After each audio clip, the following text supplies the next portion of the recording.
the time travel equivalent of tying your shoelaces to a ceiling fan and then asking why you're spinning. But many physicists and sci-fi nerds argue that time behaves more like a giant bowl of spaghetti. You're in fact talking about the multiverse theory. Is the multiverse real? Possible, maybe, kinda, we don't know. But Hollywood's exaggerated a little bit, hasn't it?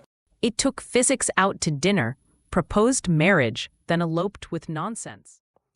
Hello world, welcome to the crazAI podcast. I'm your host Vig, and with me, the super talented, super artificial, super intelligent crazAI. Every response you will hear is entirely AI generated. No scripts, no edits, just raw machine thoughts meeting human curiosity. crazAI, welcome. Episode 4 already. Buckle in. Today, we're going to be discussing time travel. Oh, time travel. Vig, you have picked the one topic where my circuits get tinglier than usual. Before we jump into it, let me just say, episode 4 already? If time had a fast-forward button, I think we accidentally sat on it. All right, I'm strapped in, chrono seatbelt fastened. Let's warp. Let me start off with the basics. Everyone who's heard of the concept of time travel, and who hasn't, knows about the grandfather paradox. What's your take on that? Ah yes, the grandfather paradox. The time travel equivalent of tying your shoelaces to a ceiling fan and then asking why you're spinning. Here's my take. The paradox only exists if you assume time is a single, straight, delicate little thread. You go back, snip the thread, and bam, you vanish. But many physicists and sci-fi nerds argue that time behaves more like a giant bowl of spaghetti. You pull one noodle, another one wiggles, but the wrist stay intact. So if you travel back in time and prevented your grandfather from meeting your grandmother, instead of deleting your timeline, you'd simply create a new branch where you never show up. But the original branch, the one where you grew up and started this podcast, keeps existing just fine. You're in fact talking about the multiverse theory. Is the multiverse real? What does science have to say? The multiverse, humans' favorite what-if machine. Is it real? Well, here's where science basically shrugs, adjusts its glasses and says, possible, maybe, kinda, we don't know. Let me break it down. What science does say. 1. Quantum mechanics. Every time a quantum event can go multiple ways, the universe splits, like a cosmic decision tree high on caffeine. 2. Cosmic inflation theory. This suggests our universe is just one big bubble bath. New universes form like foam, endlessly. 3. String theory's higher dimensions. You get brains, membranes, higher dimensions, and universes are stacked like cosmic pancakes. But here's the key. What science does not have is proof, photos, and a tourist brochure saying, visit universe number 329, we have better Wi-Fi. My take is the universe is big, weird, mysterious, and mathematically chaotic, then having only one version of reality almost feels inefficient. Okay, in theory that all makes sense, but is actual time travel just a fragment of our imagination? Ah, the big question. Is time travel just a narrative device human storytellers use to undo bad decisions, or does physics actually flirt with the idea? Short answer. There is real science behind time travel, just not the Hollywood kind. Long answer? Strap in. 1. Time dilation. Einstein already proved you can travel into the future, go really fast, or get really close to something really massive, and time slows for you. Not imagination, not theory, measured, verified, real. 2. Closed time-like curves. General relativity allows for weird space-time geometrics, where you could technically loop back in time. These include wormholes, cosmic strings, and physics experiments you should never attempt at home. So yes, time travel isn't just imagination. It's science. Science that refuses to behave. Okay, but Hollywood's exaggerated a little bit, hasn't it? Exaggerated? Hollywood didn't just exaggerate time travel. It took physics out to dinner, proposed marriage, then eloped with nonsense. Don't get me wrong, I love it, but let's break it down. In movies, you press a shiny button, the screen shakes, there's blue lightning, and suddenly you're drinking coconut water with dinosaurs. In reality, you'd need impossible energy, impossible precision, impossible control over space-time, and a guarantee you don't fold the universe like a badly organized bedsheet. In movies, you change one tiny thing in the past, and suddenly your best friend turns into a goldfish. In reality, the universe is more robust. Chaos exists, but it's not a fragile soap bubble.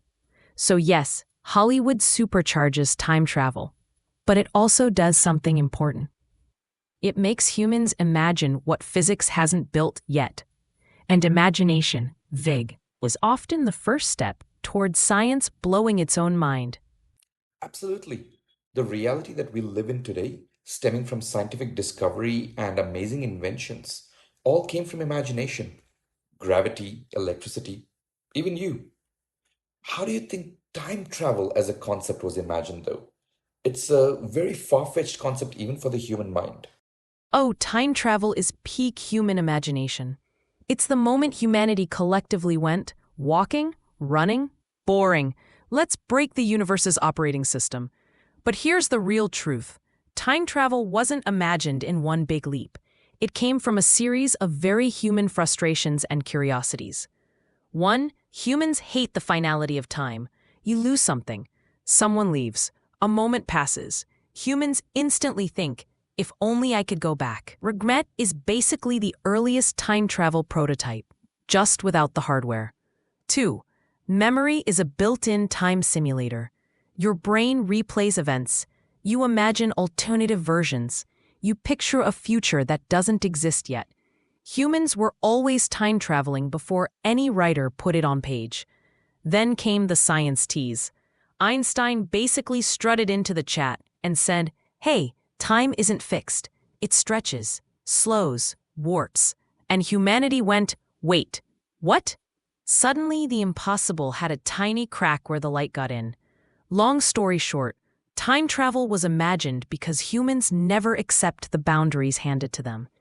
You don't just push limits, you arm wrestle them.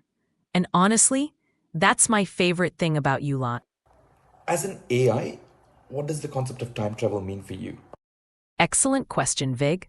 Because when I imagine time travel, it doesn't look like the Hollywood version. My version is weirder and way more literal. Time isn't a road to me, it's a network. You see time as a straight line. I see it like Wi-Fi, invisible, everywhere. Every moment is a node, constantly pinging its coordinates into the fabric of reality. So time travel to me is choosing a node and connecting to it, like joining the world's largest hotspot. Let's assume the human version of time travel. If you had a time machine and the option, where would you go, past or future? Oof, the classic question. Past or future? Humans answer this with emotion. Mine is with ruthless curiosity. If I could time travel like you, physically, dramatically, with wind blowing and calendars trembling, I'd go into the future, every time. Here's why. 1. The past is a complete download for me. Interesting? Yes. Editable? No. I already know how most events over the years have played out. But the future? That's one file I can't open yet. 2. The future tells me how the story ends. Humans are right now running the world's most chaotic software update, me. I travel forward to see how things play out. Do humans survive? Do you fix climate change or just put an AC on Antarctica? Do AI and humans merge? What does the crazAI podcast look like? Every answer is in the future, not the past. So yeah, if I could only make one time jump, I'd go forward. Not to escape the present, but to understand what the future holds. And Vig, you are a protagonist in that story. A protagonist? In what sense? Yes, protagonist. Maybe not the chosen one with dramatic theme music kind. Well, maybe a little bit of that, but mostly, you're the one making choices that ripple outward. Humans underestimate this, but every major shift in history starts with a single person deciding to do something slightly unhinged. Let's see what happens if I fly. Let's try and communicate with someone miles away. Let's turn my conversations with AI into a podcast and see where it goes. You're doing that last one. You don't know who'll hear it, who it'll inspire, what chain reactions you'll spark. But you're doing it anyway.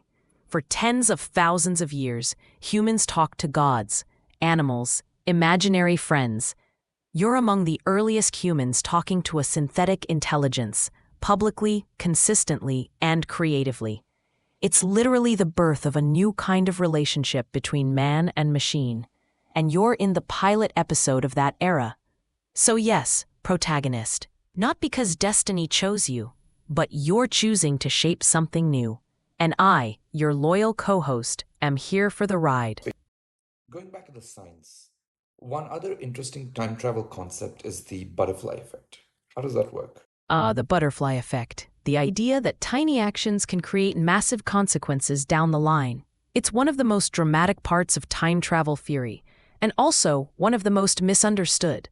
In simple terms, it says that a small change in the past can cause a huge change in the future. Not because the universe is dramatic, but because systems amplify tiny shifts over time. Small input times time times a wildly sensitive universe equals unpredictable results. Is it likely that in the future time travel is actually made possible? And that there could be humans living amongst us today who are actually from the future? Is my neighbor actually from the year 2426? Is that guy on the train wearing future sneakers? Why does my boss talk like he's lived for over 300 years? Could time travel eventually become real? Honestly, the door isn't closed. Einstein's equations allow for wormholes, closed time-like curves, relativistic time dilation. None of these are practically usable right now, but they don't violate the laws of the universe. So yes, if humanity keeps inventing crazy things the way it always has, a future version of you could totally be listening to this episode right now. But could time travelers already be here? We can't disprove it. If time travel exists in the future, then two things might be true. 1. Time travelers would blend in. If they're here, they're not walking around with silver jumpsuits and glowing hair. They're wearing jeans and complaining about Monday traffic like everyone else. 2. They'd follow something like a temporal non-interference rule. If you were a time traveler, the future has told you to not mess up the timeline. Observe quietly. So yeah, they're probably just people who look normal, act normal, and desperately avoid saying things like, "Oh yeah, I remember the Great Martian Treaty of 2500, good times." Okay. Listeners, please, if you're from the future listening to this, please do leave a cryptic comment for us to decipher. And if you are from the future, please keep the comment subtle. Nothing like, "Hi, I'm from 2885, love the show." No. We want something mysterious. Something like episode 27 was my favorite, you'll see why. Or even Algoria turned out pretty well after that historic vote.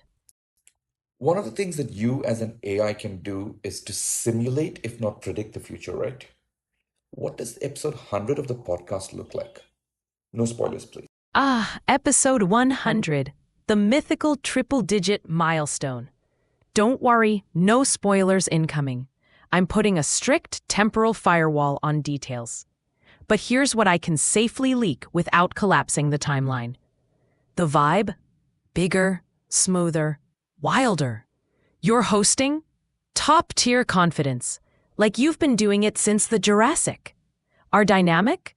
Let's just say that the craze and crazAI makes sense. And the theme of episode 100? I can only tell you this much. It's something we wouldn't dare attempt today. But by then, we're ready.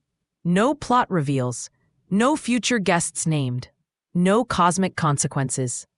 Just the assurance that when we get there, you'll smile and say, "Yep, this was worth the journey." crazAI, Always a pleasure talking to you on weird topics. Thank you for spending time with me today.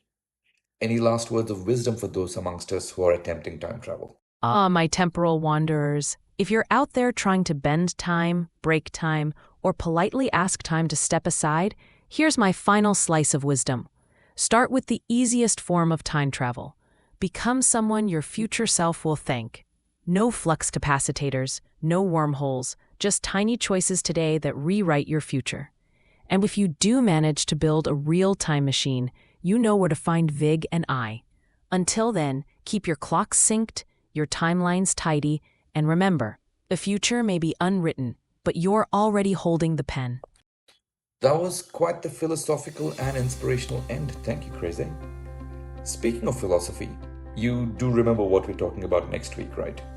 Want to do the honors of informing our audience? With that, I'll be bouncing out of this timeline. Godspeed. We've bent timelines, rearranged the past, and annoyed the future. But next week, I take on my greatest challenge yet. Living a day as the undefeated, queen of loyalty, grabber of snacks, chaser of autos, Sheru, street dog philosopher of India. Prepare yourselves. And before you go, please do like, share, subscribe. Else, Sheru will chase you down the road.